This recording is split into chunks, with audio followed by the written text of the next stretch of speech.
My name is Daniel, the man said, standing on my porch with sweat trickling down his temples. Please? I need to apologize to someone who lives here. I didn't recognize him at all. But the way his gaze slid past my shoulder, toward the hallway where my wife usually padded around barefoot on Saturday mornings, sent a cold ripple through me. That was the exact second everything inside me shifted. 2 months earlier, when Emily mentioned she'd joined a gym, she said it casually, as though it were nothing more important than commenting on the weather. I just want to feel healthier, she'd said, tying her hair into that loose bun she wore when something heavy was on her mind. I hadn't questioned her. I trusted her. Or I thought I did. And now a stranger was at my door, begging to apologize. Suddenly every insecurity I'd ever buried clawed its way up my throat. I think you're mistaken, I told him, tightening my grip on the door. Who exactly are you here to apologize to?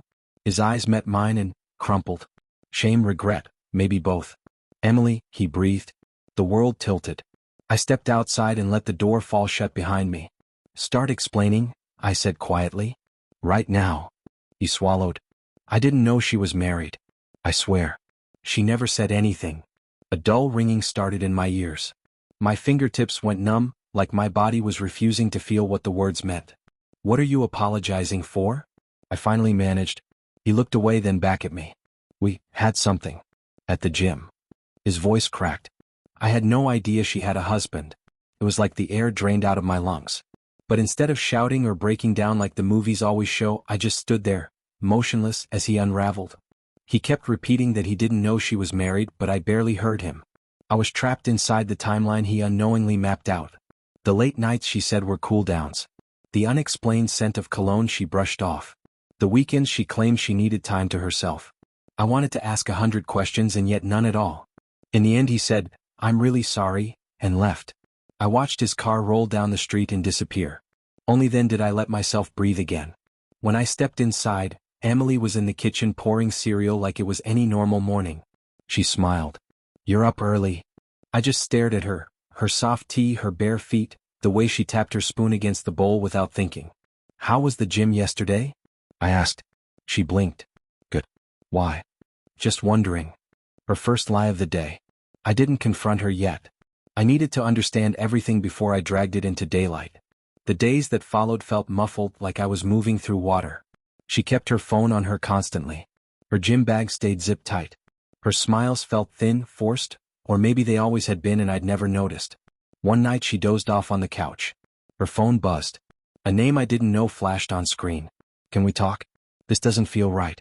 I didn't open the message. I didn't need to. I turned the phone over and placed it exactly where it had been. In the dim light, with her breathing softly beside me, something inside me finally gave way, quietly, inevitably. The next morning she caught me staring. What? She asked, trying to sound casual. Do you still love me? Her spoon froze. What kind of question is that? Just answer it. Yes, of course I do. Why would you ask that? Her second lie. That night, when she left for the gym, I followed at a distance. My hands gripped the steering wheel until my knuckles blanched. She went inside. After a few minutes, so did I, slowly, silently. Emily, please just hear me out, a man's voice said. My heart clenched. It was wrong, she said, trembling. It never should have happened. So you're just going to disappear like that? I'm married, Daniel. This has to end. Hearing my wife say those words meant for another man, felt like someone reached into my chest and twisted. I left before either of them noticed. When she returned home an hour later, I was at the dining table waiting. She stopped cold when she saw my face. We're talking, I said. And no lies. Not another one. She sat slowly like the chair might collapse. She told me everything, almost word for word what the stranger had told me. Hearing her say it was worse. Every sentence snapped something fragile between us. I'm sorry, she whispered. I never meant for it to go this far. You didn't mean to deceive me, I asked. Or you didn't mean for me to find out? Her silence was enough.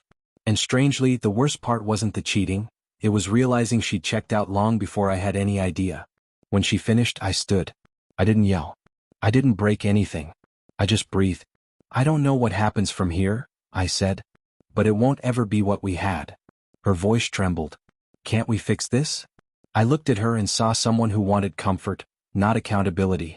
No, I said softly. We can't. That night I slept in the guest room. A few hours later I woke to the sound of her crying through the wall. But instead of pulling me toward her, it pushed me farther away. Some betrayals roar. Hers destroyed me in a whisper.